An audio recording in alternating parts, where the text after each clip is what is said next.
Kasus tabrak lari maut di dekat gerbang tol Bekasi Raya Cakung, Jakarta Timur menarik perhatian masyarakat. Saudara, selain membuka tabir peristiwa, bukan kecelakaan biasa dan diduga disengaja. Tindakan pelaku juga terbilang brutal. Apa jerat pidana yang tepat untuk tersangka? Sudah hadir sore hari ini dengan ahli hukum pidana Jamin Ginting. Sore, Bang Jamin. Selamat sore, Mbak. Bang Jamin, jadi ini bagaimana membedakan peristiwa kecelakaan yang menyebabkan kematian seseorang dengan penganiayaan yang menyebabkan kematian dan pembunuhan? Ya, pertama sekali kita turut berduka cita ya tentang kepada keluarga yang korban ya, dan juga saya melihat di sini ada hal yang perlu kita perhatikan. Pertama adalah tempat kejadiannya adalah di jalanan ya atau lalu lintas ya. Nah, waktu di lalu lintas ini ada beberapa ketentuan undang-undang yang mengaturnya.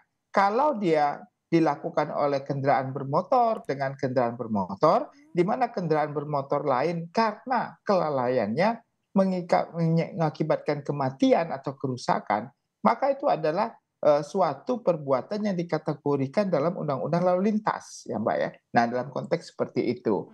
Tetapi kalau itu dilakukan sebagai alat untuk melakukan kejahatan, itu nanti sudah masuk kategori tindak pidana umum ya, bukan tindak pidana lalu lintas. Saya kasih contoh, kalau orang karena kelalaiannya ya, tertidur, ngantuk, nabrak orang lalu mati, atau dia lupa dengan kecepatan tinggi sehingga tidak bisa mengendalikan dirinya, sehingga menabrak pemotor, orangnya mati, itu adalah kelalaian.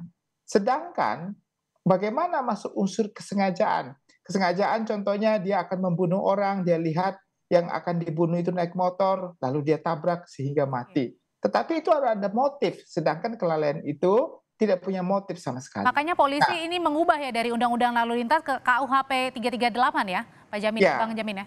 Nah, kalau dia masuk ke dalam konteksnya adalah perencanaan melakukan pembunuhan atau memang dengan sengaja ingin melakukan membunuh pada saat kejadiannya pertengkaran tersebut dan diikuti dengan tabrakan supaya orang ini luka, cacat atau bahkan mati, maka itu masuk bisa kategori sebagai suatu bentuk penganiayaan ya 351. Tapi kalau niatnya untuk membunuh, ya dia pasti masuk pasal 338, bahkan bisa 340. Nah, disinilah harus dicari pertama sekali adalah apa yang menjadi sebab akibat atau motif dari suatu perbuatan tersebut. Kalau ketemu, oh ini ternyata mereka awalnya cekcok nih, ya mereka Oke. punya pertengkaran. Setelah mereka bertengkar, amarah dendam muncul dari pembawa motor karena spionnya dirusak. Tapi gimana Sehingga caranya Pak Jamin untuk membuktikan tadi ini ya, alasan awalnya ya untuk kemudian ada trigger membunuh begitu kan,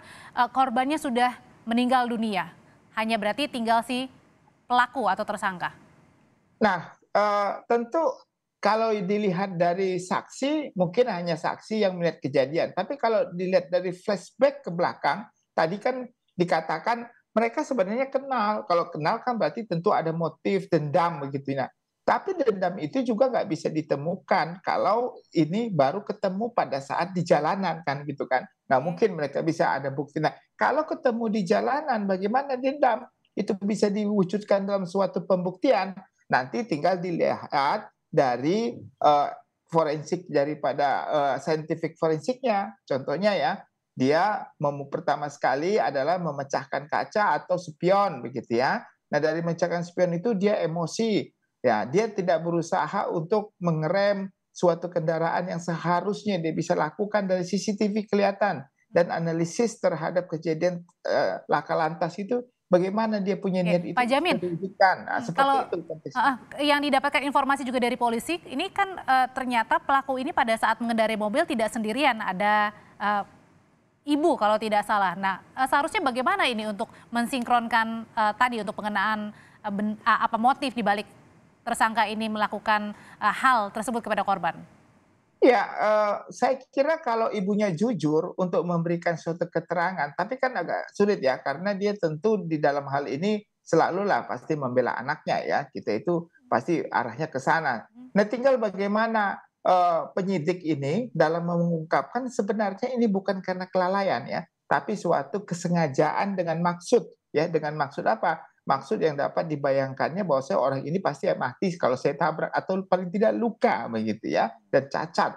Nah, itulah akhirnya nanti dimasukkan dalam keterangan yang ada dalam pasal 351 atau 338 ya, penganiayaan yang mengakibatkan kematian. Kalau penganiayaan itu tidak selalu menggunakan tangan sendiri ya, alat juga boleh ya, dengan mobil, dengan pisau, Oke. dengan apa bisa juga dilakukan seperti itu. Jadi kemungkinan kalau menurut saya kalau mau masuk dalam kategori kelalaian agak kecil kemungkinan. Jadi bisa nanti kelihatannya penyidik ini akan menerapkan pasal 351 338 junto pasal 351 ya. Jadi kalau 338-nya nanti melakukan pembunuhan ya, setelah itu mungkin kalau nggak terbukti adalah penganiayaan yang mengakibatkannya mati orang begitu. Berarti dikenakan pasal kemungkinan untuk 338 ini juga bisa tentunya bisa mengetahui alasan dari tersangka ini ya yang sebetulnya ya kepada korban ya, apakah karena betul cekcok di jalan atau karena sebelum cekcok di jalan itu juga ada masalah begitu?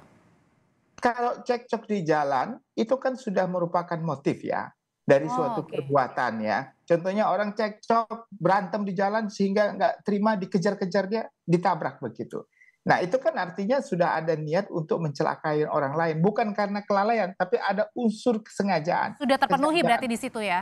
Iya, itulah unsur yang terpenuhnya tadi, kesengajaan sebagai maksud. Maksudnya apa? Maksud dengan keyakinan kalau saya tabrak dia mati gitu, atau saya tabrak dia luka. Itulah yang disebut sebagai maksud dengan keyakinan supaya orang itu menjadi luka atau mati dari perbuatan itu. Mmm, Itulah maksudnya tadi. oke. Kalau gitu apa saja atau alat-alat bukti yang diperlukan untuk digali dari keterangan tersangka selain keterangan dari tersangka dan, tadi saksi ya, seperti ibu tersangka?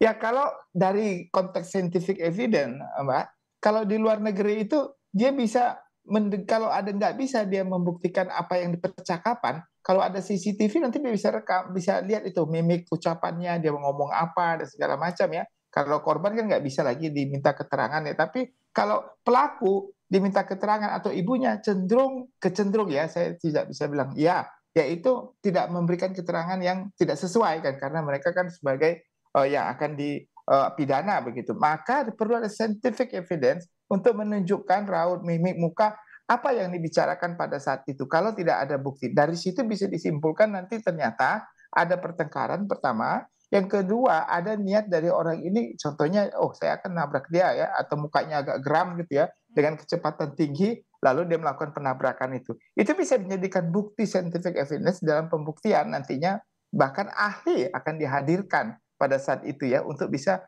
menunjukkan kalau memang ini ada niat yang dengan sengaja untuk mengakibatkan orang lain luka atau bahkan mati begitu. Atau mungkin jangan-jangan bisa saja sampai ke 340, 340, Pak Jamin? Nah, ya sebenarnya bisa ya, tapi saya kira untuk pembuktiannya agak lebih sulit ya Itu kan karena kalau pembunuhan berencana ya? iya, dia sudah harus mempersiapkan alat, kan alatnya nggak dipersiapkan seketika memang ada pada saat itu gitu ya.